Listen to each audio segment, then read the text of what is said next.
All right, let's just give another round of applause to our panelists right here.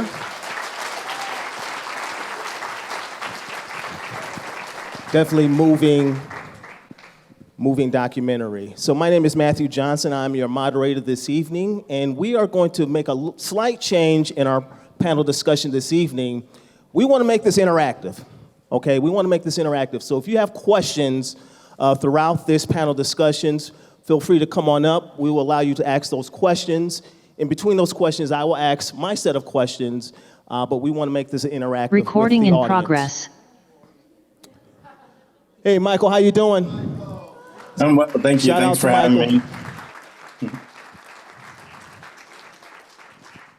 All right, so the theme, or one of the themes of this conference is the journey map. We've been talking a lot about the journey map and what is your story of why you have arrived here.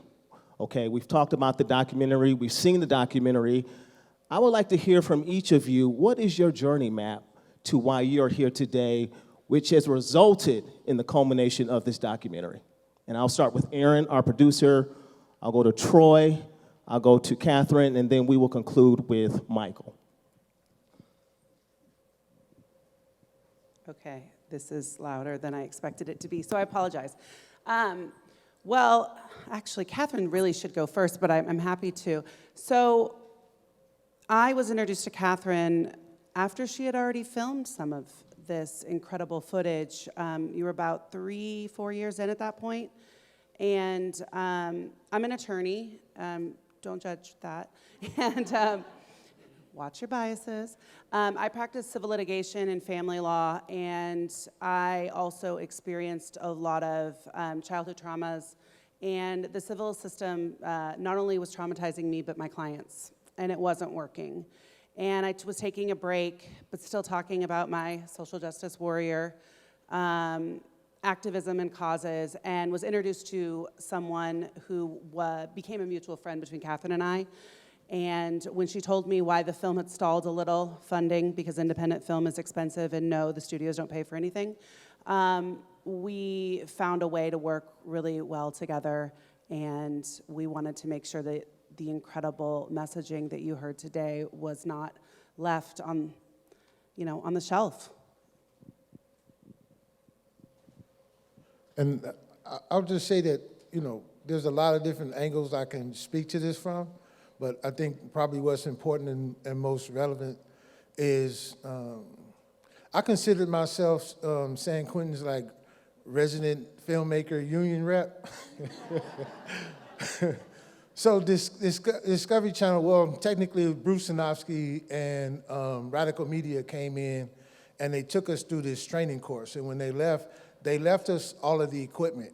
And so I ultimately ended up petitioning the warden to keep working with the equipment and all that. And then I was on a journey to get our stories out of the prison that people typically don't get to hear about who people are in prison. And then somebody said, there's this lady and she's up here doing a film project. And I'm like, what? Let me put on my union hat. And I went up to meet her because, we were tired of the fear-mongering stories that would come out about us, right? And when National Geographic came and did a story about San Quentin, we were like, that's it. Like, we're done with telling our stories to people who were not gonna represent our truths in a way that we saw them, right? And when I met Katherin, I appreciated a lot of what she was doing. If you notice, and I don't know if you did, but inside the film where we're all honoring Jamie, I'm standing against the back wall. And a lot of the scenes that were filmed in there, I would just show up and help. And, after a while, Katherin was like, yeah, get the boom pole or do this or whatever. And then I just started helping out with the film because even though I didn't know if I would ever leave prison, I wanted our stories to. And I trusted that she was gonna tell our stories in a way that humanized us and did not continue in the fear-mongering that continues to happen.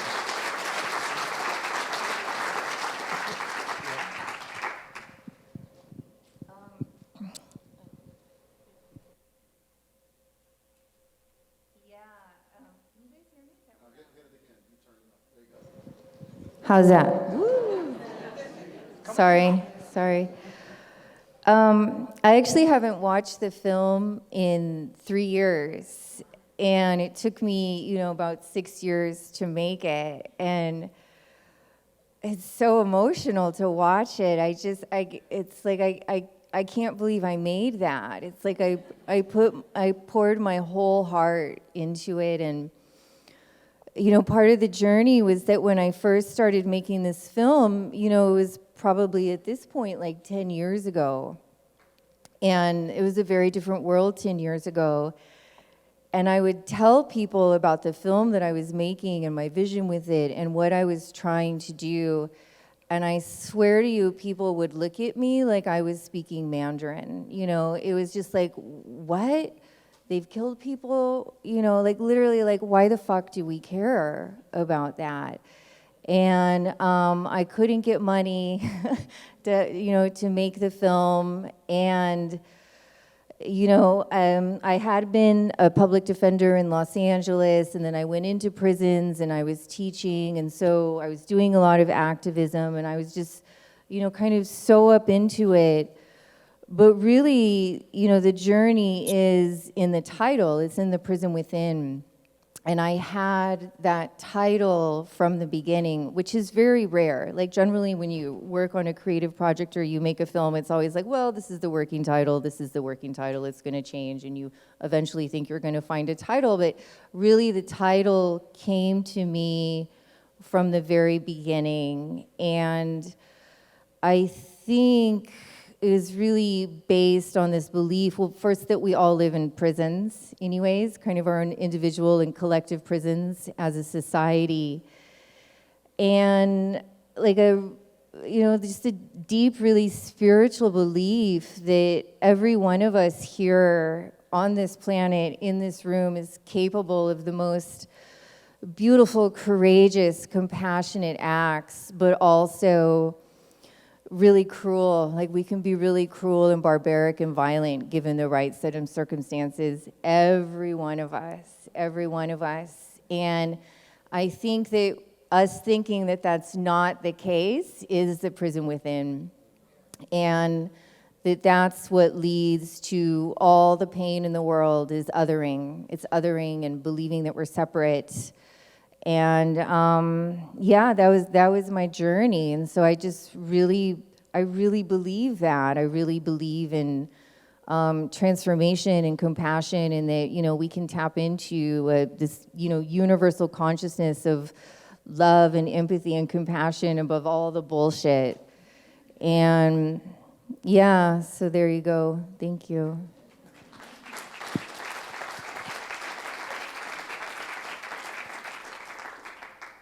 I was just checking in. Can everyone hear me? Okay.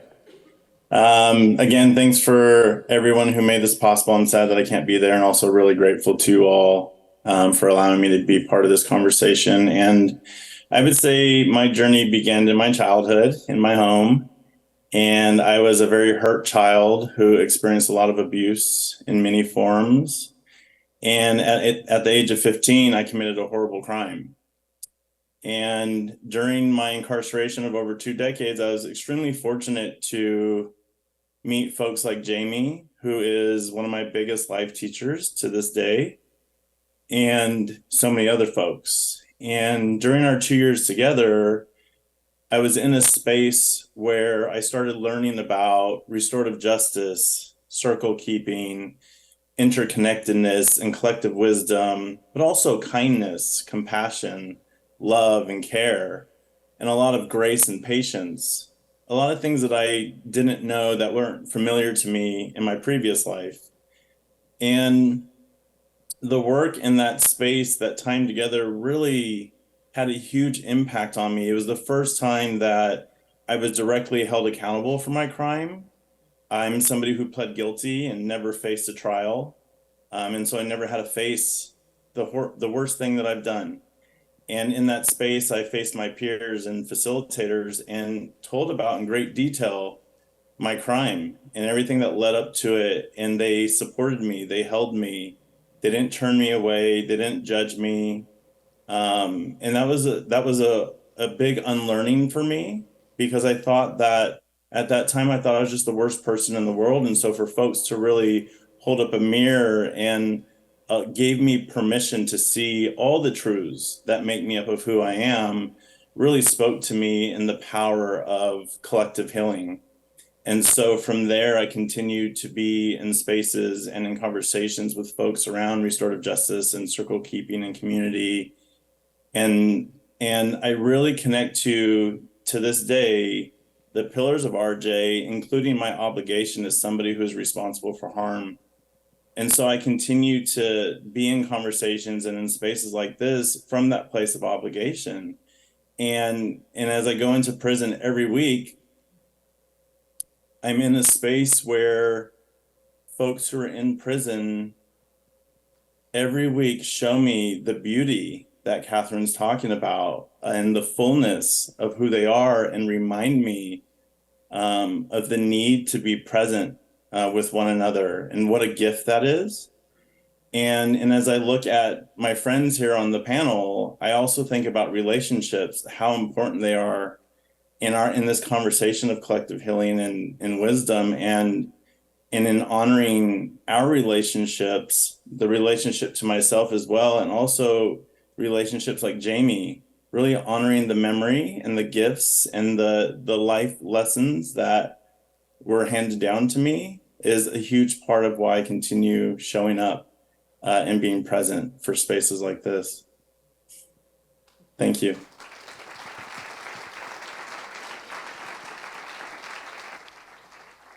Thank you, thank you. The question I want to ask right now is, with the documentary being finished in 2020, we've had some time between now and then. What accomplishments are you seeing from this film in promoting and moving forward the work of restorative justice and promoting programs like Vogue? What are you seeing? What other accomplishments are you seeing with this? I'll start with Katherin.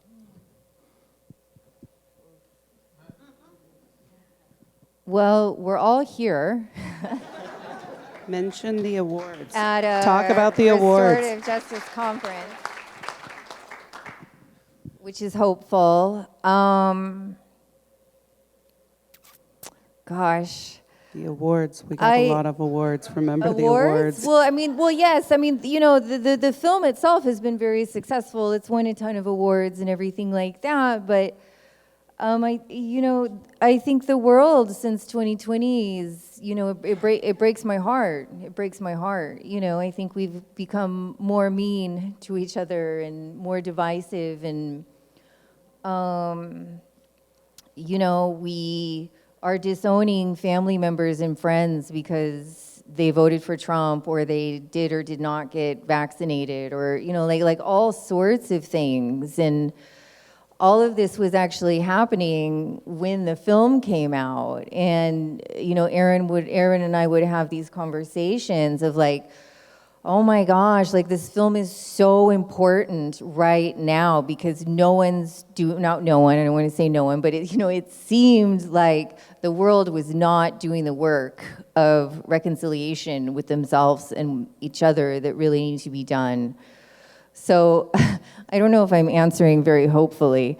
I guess I think we have work to do. I really think we have work to do with each other and in our society here in the U.S. So I'm hopeful.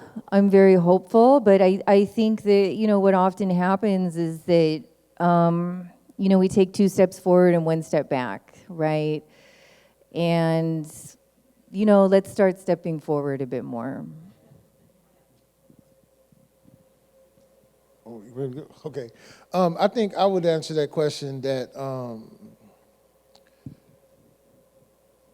if guys inside can do the work, what's our excuse, right?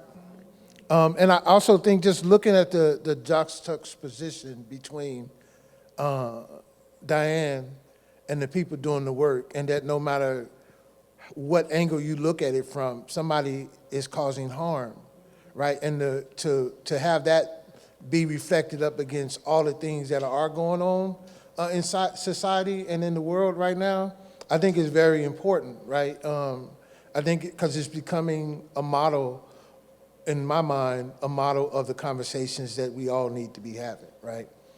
And I don't know how far off the scale I'm gonna go with this one, but I do want to add that at some point, I think we have to be able to give definition to more than our opposition just being black and white, right? Because I think it's so much more deeper than that. But if we only define it as just black and white, then we only look for white people that do harm or black people that do harm, and we're not just looking at the harm that's being caused or the beauty of us coming together that is happening right in front of our eyes.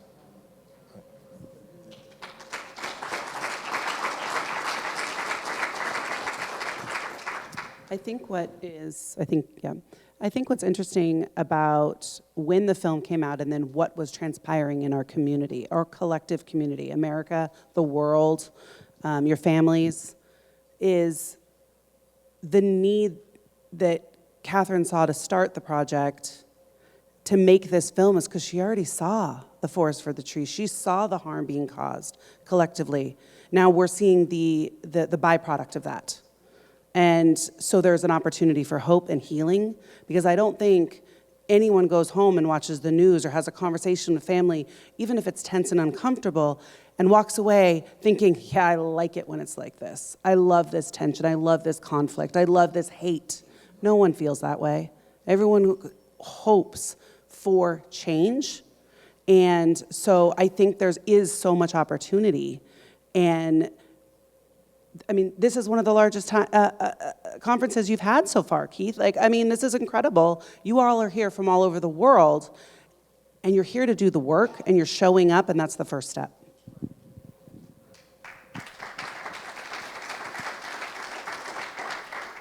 I would say, on a very personal scale, I took a friend of mine to one of the screenings in Santa Barbara of this film. And she is a retired correctional officer from the prison that I paroled from. And it was very special, first off, to have her come with me to see the film, that she was open and willing to.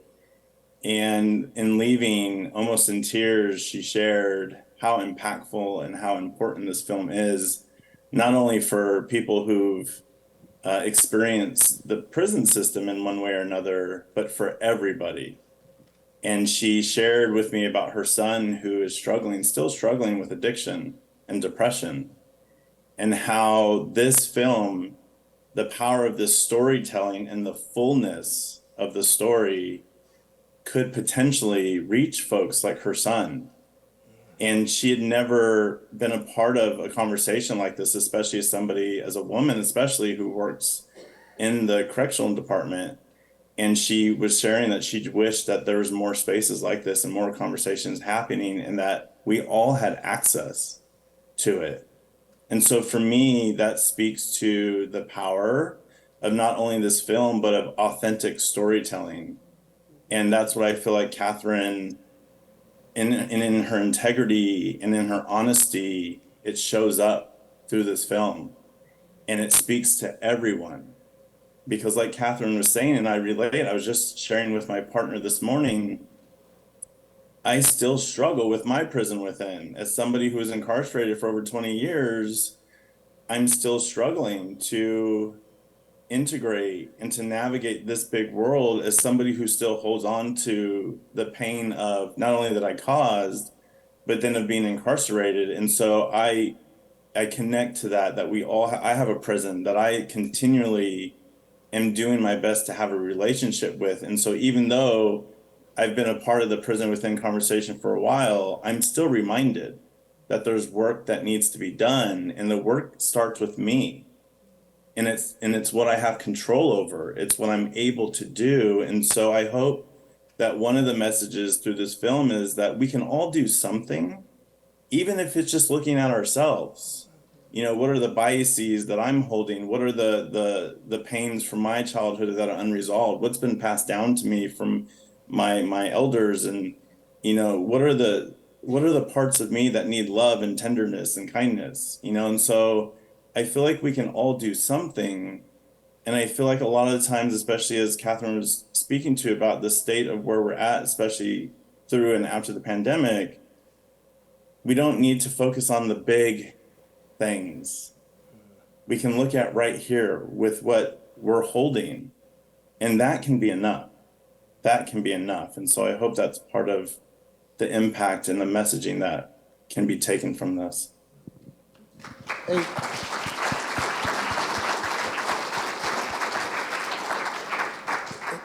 Can I just add to, if there was somebody in here whose eyes did not at least water a little bit during some of this film, you're going to be the first one that I need to have a conversation with. I mean, because I can't watch it without shedding a tear myself, and I consider myself a tough guy, you know? So, yeah, I just wanted to say that.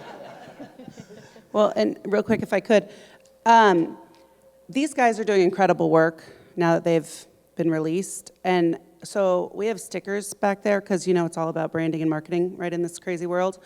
And Troy has founded Restorative Media, and as you saw, started with the Soros Fellowship.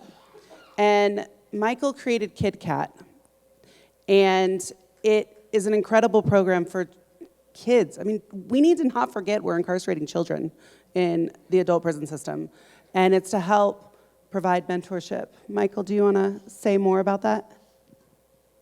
So get the swag. I feel like the conversation around KidCat expands as I do over time, and it began as a program that spoke to the specific needs for and to fill the gap for incarcerated, what we call then juvenile lifers. And so all the founders, including myself, were under the age of 18 when we committed our crimes, and were sentenced to adult life sentences. And over time, again, it's evolved, and today it's really about creating a space not only where what we call today youth offenders have a space where they can mentor other incarcerated folks and they teach our curriculum. It really comes down to a space like was held for me by Jamie and Red and the other men, where there's a safe space to explore the fullness of who we are as individuals and collectively. And it's a space where our members and participants start to identify their courage and the wisdom and the strength and the beauty and all the things that make up who they are. And it's a really beautiful space to be in where we hear folks talk about, like, I got my life back because I thought there was no end for me. I thought there was nothing left for me. And we hear folks talk about how I know who I am now and I love myself. And so we do a lot of, deep heart work healing, but we also create a space for a lot of joy and celebration and honoring of self. And then we do our best to think of innovative ways to give back to our communities, focusing on the youth. And real quick, they started this inside prison while we all were serving a life sentence. And I also have to acknowledge that, Mike, I don't know if you can see, but Malachi is in the room. I had to shout out Malachi, one of the other co-founders. I don't see him, but now I'm really sad that I'm not there.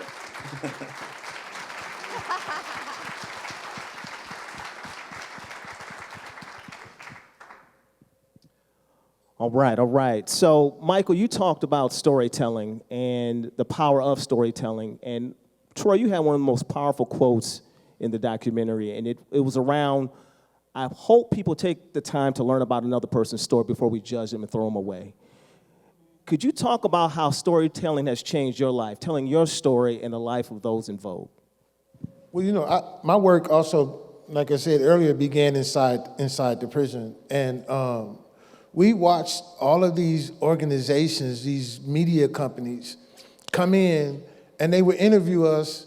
And I mean, our brightest guys. I learned the truth about my history as a descendant of Africa, from a black man on the prison tier, right? And so we were sending our best guys out. I say that just to mention the brilliance that is locked away behind bars. And we would send our best guys out to go talk to them, and I would literally just sit around and I would watch the media, they would wait days, and if nothing happened, they would actually stage something, and there would be an alarm, and the guards would get their, gear on and put their riot gear, and they would run across the yard, and they would, so that's what they would show, and they would, they always pick a person out who wants to be seen, right? And they ask this. Well, I don't want to go into too much of a story, but the bottom line, I'm a storyteller, so I'll start telling stories. But the bottom line is that we got tired of people using fear-mongering stories and telling the stories about the violence. And every one incident that people heard on the street, there were 99 incidents that were stopped by peacekeepers on the yard, right? And, they'll tell you about the 20-year-old who committed the crime, but they're not going to tell you about the father who's shedding tears underneath his pillow, because he can't get home to his child who's begging for him. They would not humanize us in that way, so we got tired. And after National Geographic came in and did a story, we were like, that's it. Like we need to figure out something different. And it's not just about us telling our stories, but it's us being in a position to also produce our stories and have say-so in how our stories are communicated to the world. That's important, right? Because that changes the dynamic. So, in short, that's why I started my organization, because I think there's a conversation. Like I'm sure, I'm not even sure if many of the people know that there are thousands of formerly incarcerated people that are running organizations and doing work all across this country that people don't know about because mainstream media is not giving them the airtime. So our competition is against those organizations who won't give us airtime. We're just building our own media company to have the airtime.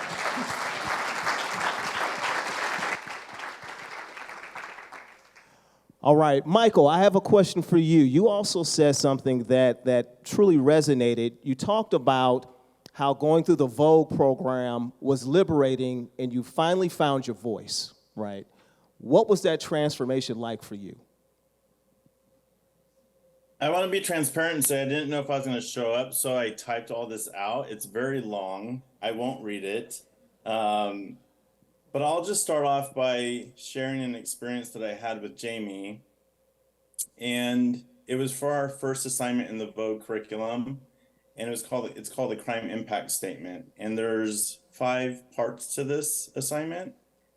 And you write it out and you share it with the circle. And it was, again, the first time that I'd ever shared that part of my story.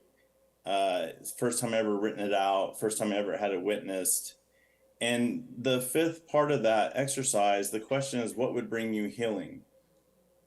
And I had heard some amazing shares from that answer from friends of mine in the circle. And when it came to me sitting on my bunk, writing it out so many times, I could not come up with an answer. And so the only thing that I wrote for my answer was, I don't know.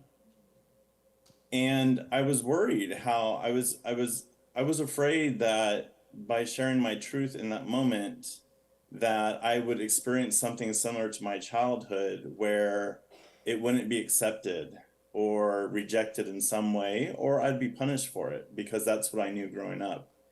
And none of that happened. Instead, Jamie said, and it's okay not to know. You're exactly where you're at in this moment. And I remember I was shocked. Like, I didn't have the words to say in response. And from there, I began to see that everything that I thought about myself and the world around me was actually not true, that actually my voice has value, I actually matter, and that, again, it's okay to not know. And more importantly, which really shook the world beneath me, that it's perfectly okay to be who I am and where I am at in this moment. And from that, I felt like it opened me up to feel more safe in the space to really be honest and in integrity with myself and with all my truths. And and to share all the things from my childhood, and then which allowed me to then witness others and to receive their stories in a different way. And from there, I started to rewrite a new truth, a new narrative about who I am. And the more that I did that, it opened me up to be more curious, and through a lens of wonderment, consider where my mother was at the age of 16 when she gave birth to me, where my grandmother was at, who was born in a concentration camp during World War II. Like, the people in my life who I felt a lot of pain through and from, I started to see them as full human beings because I now started to see myself as that. And so I had that to offer. And so I like to say that through that experience, I also learned that when I was able to see the fullness of, say, like my mother, I realized and I accepted that there was actually nothing to forgive her for. That in this space of radical acceptance, I saw her. And from that, I didn't see her for 2 decades of my life. And the first time ever seeing her in her home, she shared with me very openly how she was traumatized, how she was hurt in very similar ways to me as a child. And so we started to connect in a way that I never could have imagined we would. And so my experience through Circle and through Vogue and restorative justice, that lens, really allowed me, really freed me from the pains of my childhood. And I started to feel a sense of freedom before I got out of prison. The physical sense of prison did not free me. I was free before I got out, and it was through, like we're talking about here, storytelling and truth-telling, and courage and honesty. And yeah, storytelling is where it's at for me. It's been around forever. This is nothing new. Story moves people. And it also allows somebody like me to start to accept all the pieces of myself and not just the ones that I consider quote unquote bad.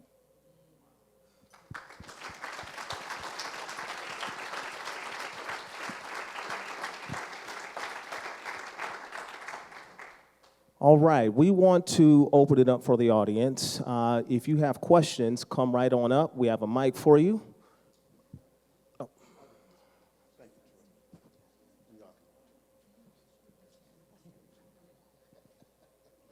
Tessa. Thank you.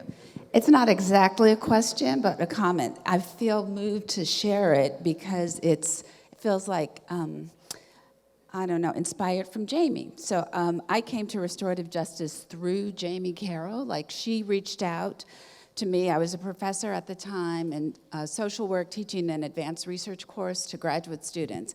And she was interested in the quantitative assessment of emotional change and the stories that the people in the Vogue program were experiencing. And she wanted my students to evaluate that. And so that's actually, for the last 10 or 12 years, my life's been dedicated to restorative justice through that invitation from Jamie.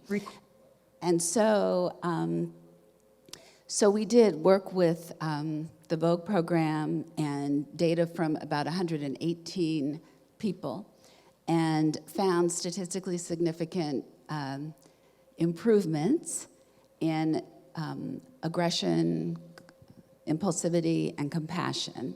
And I feel like I need to share that because oftentimes when people hear these stories, they go, oh, that's beautiful for those few people, right? That handful of a few folks who can craft language in a way that, you know, feels moving or sounds moving.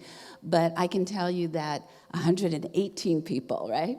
The folks that were in our study, who were people that had gone through this Vogue program, all showed this, or not all, but in a, you know, as a group, we saw this statistically significant improvements. So they had lower levels of impulsivity, lower levels of aggression, and higher levels of compassion than community samples.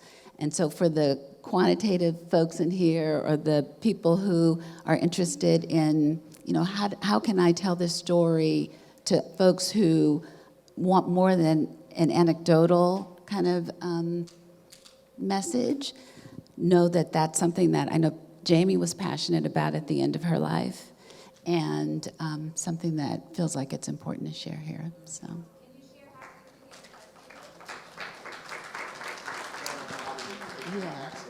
Yeah, actually, so for 3 years I taught students with the same data set, and so all of their papers are published at California State University, Sacramento in their database. And there's other really fascinating information, like 70% of the folks were intoxicated at the times of their crimes, primarily.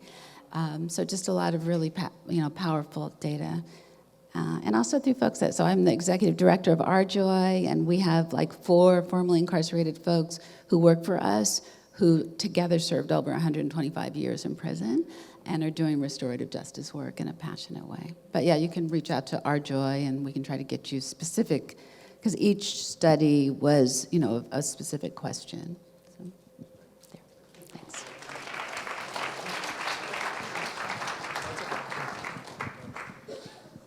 All right, do we have other questions? Yes. Right here. Yep. Coming to you. I'll come to you. You don't have to come up. Okay. Okay, I'll still come up.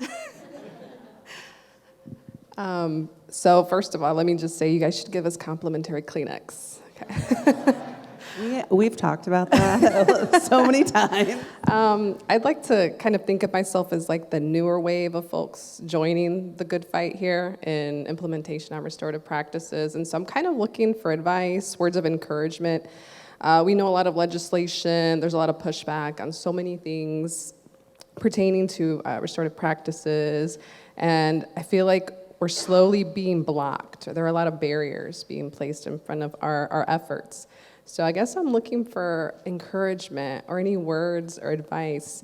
Sometimes I get discouraged. Sometimes I feel like, this is just harder than it is easy. And so I don't want to give up this fight. But I know it's for those of you who have been in this for such a long time, and maybe for those in this, those younger generations that are joining the fight, what would you tell me to keep the fight going? What would you say?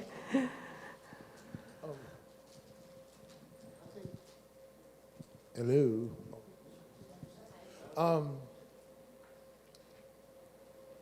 One, storytelling is powerful. Storytelling is powerful, right? And so 2 things come to mind when you talk about it, is that the more access or proximity you have to people who are actually trying to throw the blocks and the other stuff, I think that's an opportunity to give them information that they wouldn't otherwise be able to get. I also believe very strongly that our work is not just with the politicians and the people afar, because when I first went to prison, people used to always come down with the system, and I spent my first 10 years trying to figure out what was the system. And I quickly, and that's not very quickly, but I realized, that this system is made up of humans. It's made up of individuals. Now, I want y'all to imagine the first time we pulled the cameras out on the yard.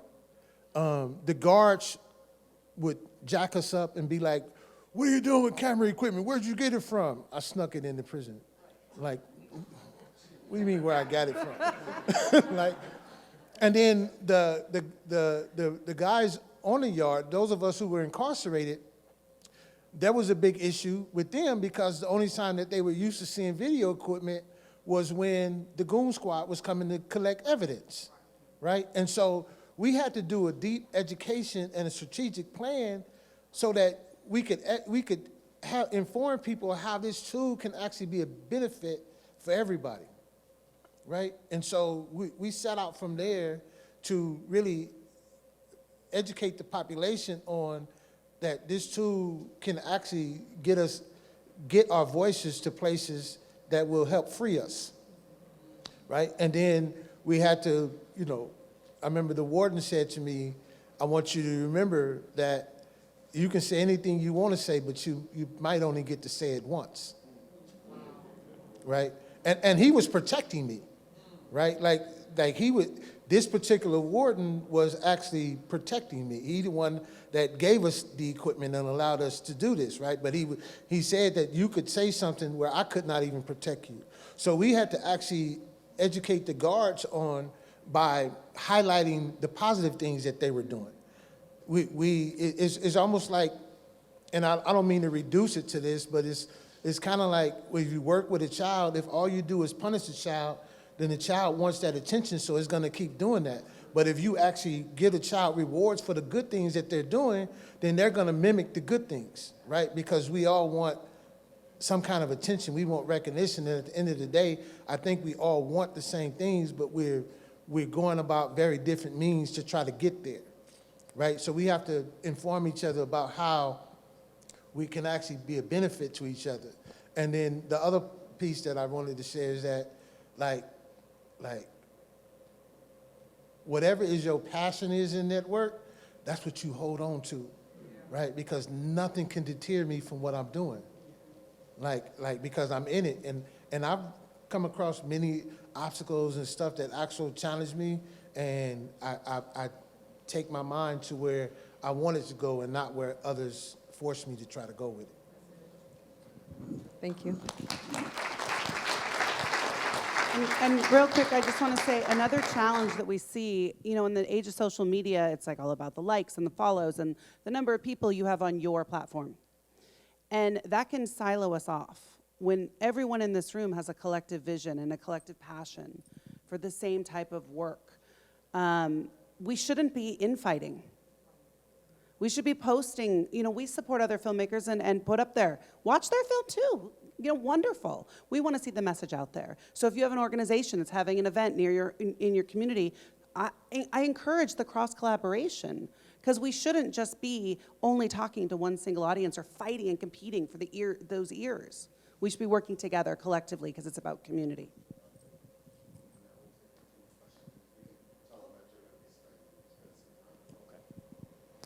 Yes. Yeah. So, hello, good evening. My name is Fernanda. I'm a professor, so my work is to teach and research restorative justice. And today I feel almost like I only need to go into class and say, watch this film, and the course is over. And you can do that. We license the film. There's a card in the back. I have never, and I will be never able to teach what restorative justice is as this movie teaches.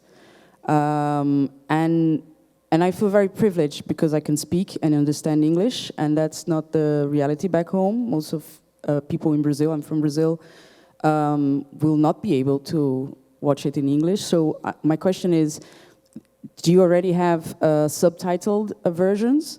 And if not, I would be very happy. My research group, we have worked with the UN to translate things to Portuguese, and I would be super happy to voluntarily work on translating and putting subtitles in Portuguese, because I really feel like taking this everywhere. You just In all talk your way seriousness, into a first of all, job. thank you. Please reach out to us, because you're looking at the folks who got this out there. I mean, Michael too. Obviously, he had to go away, I think. But seriously, guys, this is an independent film. No, we paid for this. We brought this out there. Our distributor that puts it on the streaming networks, they take a cut, but they also don't pay for any marketing dollars at all. So it's us emailing Keith and other organizations and trying to make connections. So we're dead serious. Our email's in the back on those cards. Seriously, reach out to us. We'll make it happen. Erin makes stuff happen. Yeah, make stuff happen. Final question from the audience. Last one right here. We'll take the last two. Last two. We'll stay after. You guys can come up and Yes. talk to us. Short comment. I'm Barbara from Hungary, and one comment is that I'm happy to support the Hungarian subtitles as well. Although,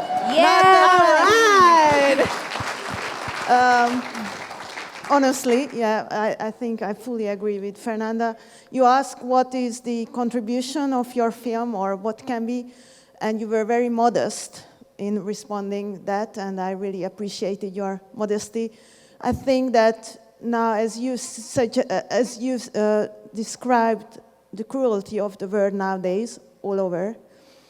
I think that the way you forgave, you had every reason to not to forgive, and you had every reason to stay angry with the world, and you showed as an example of how to forgive and how to let anger go.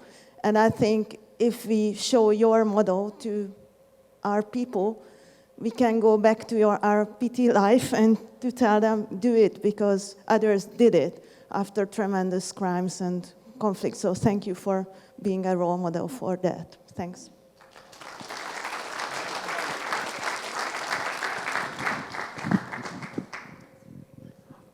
Again, so, kudos to you and the work that you're doing, and I really want to connect with that to see if we can try to get it in the schools too, so they can see that. So my question is when you're doing the circles and it creates that hope in the participants in the circle, how do you deal with that in that environment to where some people have even said like hope is counterproductive in this space?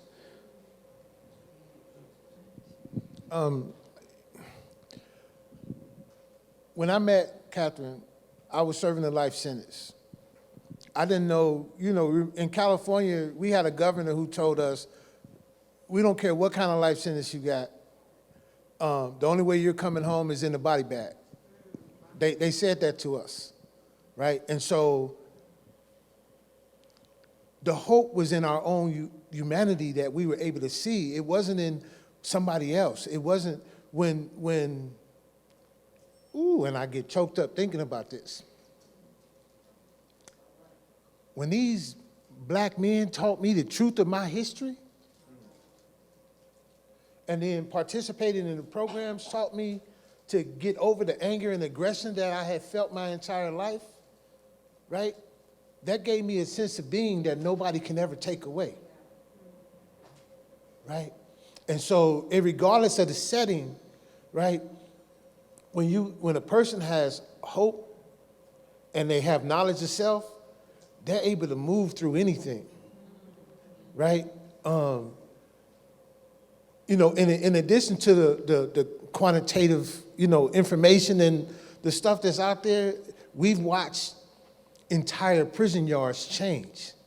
San Quentin had a piece that you used to walk through. They used to call that Blood Alley because so many people got stabbed there back in the day. Now, San Quentin became almost like minus the barbed wires and, the guards and somebody reminding you that you're in prison, like, minus all that. But I could walk down to the yard and take my shoes off and sit on the yard. My first 10 years, my feet didn't see sunshine because I was in a war zone. This yard entirely flipped itself. So that's what happens when you give a person emotional tools that allow them to express themselves beyond violence. Right? So that would be my short answer.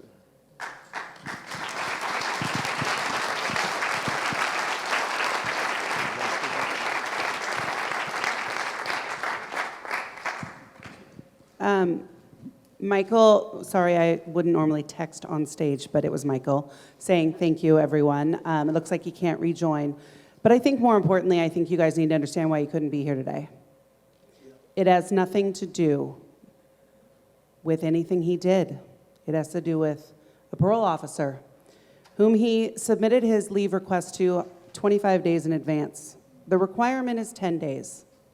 And that parole officer refused to respond. There's no rejection. He wasn't denied the opportunity to travel out of state. They didn't respond. We tried. We threatened as much as we could without being threatening to go to the media with it. They still didn't even respond to us. So we have some other dynamics that are going on. He did talk to him on the phone, of course not in writing. Parole officer was smart enough not to put it in text. And the answer was the supervisor has other priorities. And also that his agent told him that it was all about job security right now as well, which is why less people are getting off of parole, at least in the state of California. Yay! All right, Michael, they just heard why you weren't here, so glad you rejoined us. Thank you. Glad to be here.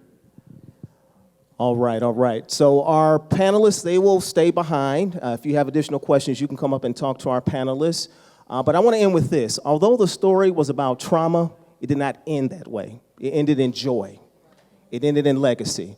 So let's give a big shout out to Katherin Hervey, Troy Williams, Michael Nelson, and Erin Kenway.